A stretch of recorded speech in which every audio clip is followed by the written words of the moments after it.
ادبی حلقوں اور کتب سے دلچسپی رکھنے والے ہمیشہ سے گوتنبرگ کے 4 روزہ کتابی میلہ کے منتظر رہے ہیں، کیونکہ یہ میلہ اسکینڈینیویا کا سب سے بڑا اور یورپ کا دوسرا بڑا ادبی میلہ ہے۔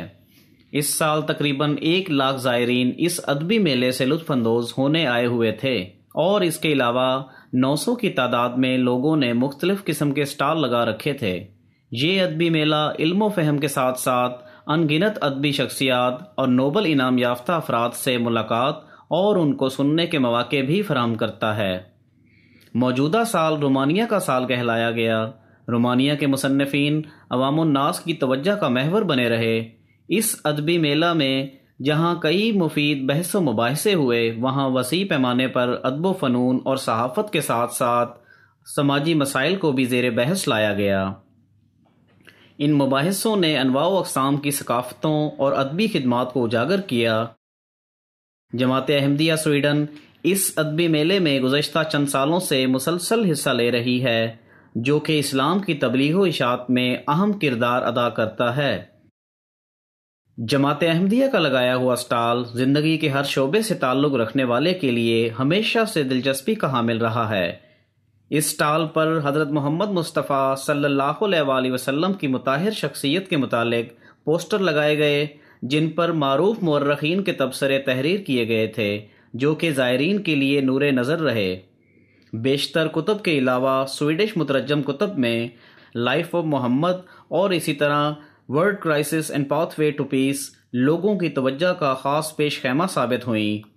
ان تصانیف پر مشتمل کتب کے تحائف میلے میں موجود 17 سویڈش قومی اسمبلی کے ممبران کو پیش کیے گئے۔ جماعت احمدیہ کی تبلیغی ٹیم نے اس میلے میں موجود دوسرے سٹالز تک رسائی حاصل کی اور وہاں پر موجود معروف دانشور حضرات کو حضرت مسیح موعود علیہ الصلوۃ والسلام کی آمد اور جماعت احمدیہ کا تعارف کروایا۔ جماعت کے تعارفی بروشرز تقریباً 4000 کی تعداد میں تقسیم کیے گئے۔ جماعت کے ممبران بالخصوص ناصرات کی بھرپور شمولیت قابل تحسین رہی۔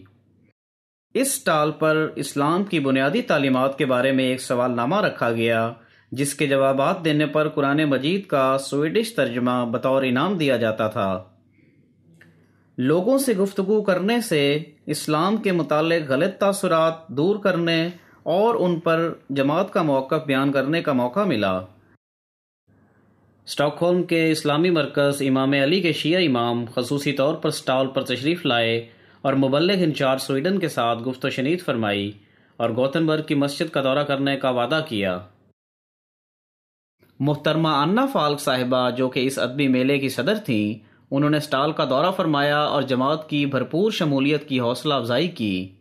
اسی طرح سویڈش قومی اسمبلی کے ممبران نے جماعت کے اسٹال کا دورہ کیا اور جماعت کے پیغام محبت سب کے لیے، نفرت کسی سے نہیں کو سراہا۔ I think that the motto itself is a very good motto. میرے خیال کے مطابق یہ ماٹو ایک بہت اچھا پیغام ہے اور دنیا کو اس وقت انسانیت کو سمجھنے اور نفرتوں کے خاتمے کی ضرورت ہے۔ Less of hate. I think we could also say that that is میرے خیال میں ہم یہ کہہ سکتے ہیں کہ یہ قرآن کا پیغام ہے جسے ہمیں دنیا میں پھیلانا چاہیے، اور لوگوں کو یہ بات سمجھانے کی ضرورت ہے کہ قرآن ہرگز اس بات کی تعلیم نہیں دیتا کہ کسی بھی شخص کو تشدد کا نشانہ بنایا جائے۔ ہم اللہ تبارک و تعالیٰ سے دعا گو ہیں کہ جماعت احمدیہ سویڈن کی اس عاجزانہ کاوش کو قبول فرمائے۔ MTA international, Sweden.